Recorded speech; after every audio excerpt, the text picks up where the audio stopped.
Sam, thanks so much for your time this Saturday night. First, I want to talk about the mice plague. How are you coping with it at the moment? It's pretty testing. We've got lots and lots of mice around, both from a farm and household perspective. It's pretty testing. We're just really hoping winter takes care of them and their numbers are brought back significantly, but it's certainly not much fun at the moment. Now, Sam, has the recent cold weather across New South Wales made the situation better? It's really hard to say. I'd like to think it has. If this cold weather that we've had, that the whole state's experience doesn't impact them a bit, I don't know what will, because it's about as cold as it ever gets here. Certainly, anecdotally, it feels like on our farm they've come back in numbers a bit, but I know it just changes very quickly. You can literally think they've come down in numbers at home and then talk to a neighbour and the neighbours got them really bad at the time. So I couldn't speak for the whole state, but I'd like to think the cold weather might be sorting them out a little bit. Now, what are you and other farmers doing in the region to try and combat this plague? Spending a lot of money baiting them. So we've just finished planting our winter crops.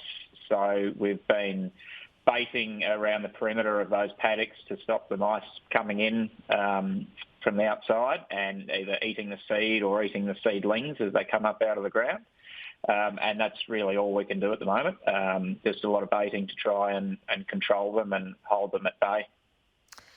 Now, Sam, switching focus, I want to talk about the skilled labour shortages in the region. How is this impacting farmers near Moree?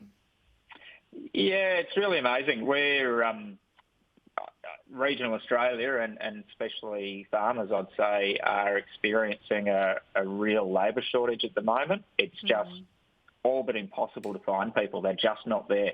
And I read it. It's across industries too. It's not just agriculture. It's regional tourism. There's a real shortage of people, which is making life difficult after so many years of drought. We've got rain, and it's make hay while the sun shines, or while the rain falls, and we're struggling to find the people to do that. So it's quite a battle. Now, the international borders are not even close to opening at this stage. How are farmers finding any workers? We're really struggling. You can't get blood out of a stone. If the people aren't there, we're just making do. We're working longer hours ourselves. Probably won't be holidays this year. And we're prioritising the work that we've got. So there are projects that we'd like to be undertaking this year.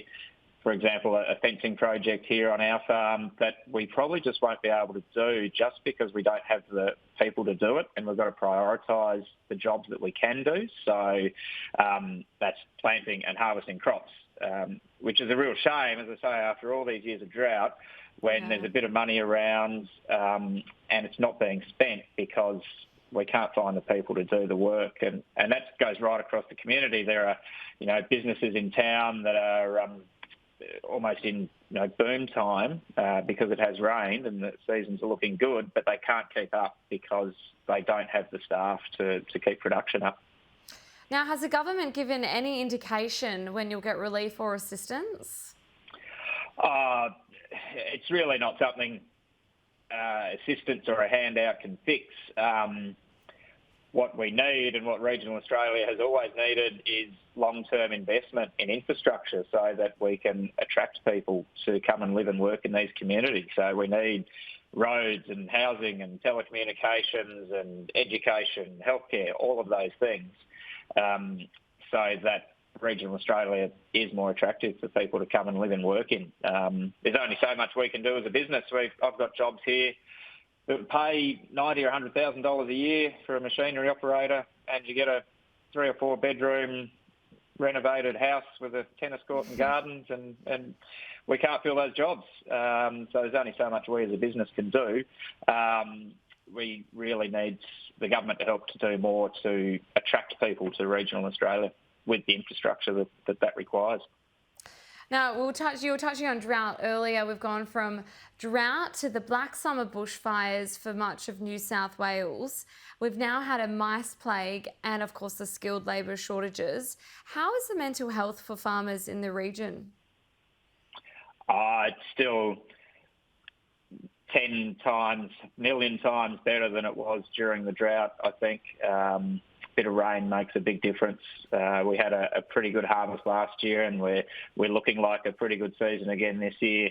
Commodity prices are quite high. That goes a long way to make everyone feel a bit better. So we're pretty happy at the moment.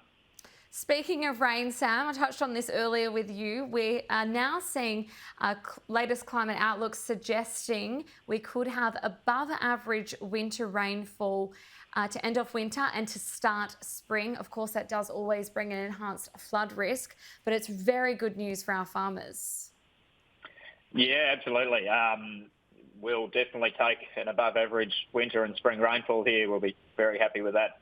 I'm sure people down in Gippsland and Victoria probably don't want to hear any of those types of forecasts at the moment. But generally speaking, that there's an old adage in farming that there's money in mud. So if it rains, we've got a chance to make a profit. If it doesn't, it's very hard to. So we'll be very happy with that forecast. That'll be great.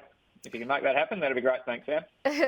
I'll try my best. Sam Heagney, thanks so much for your time this Saturday night. We're thinking of you, and hopefully we get this mice thing under control shortly. No worries. Thank you very much, Sam.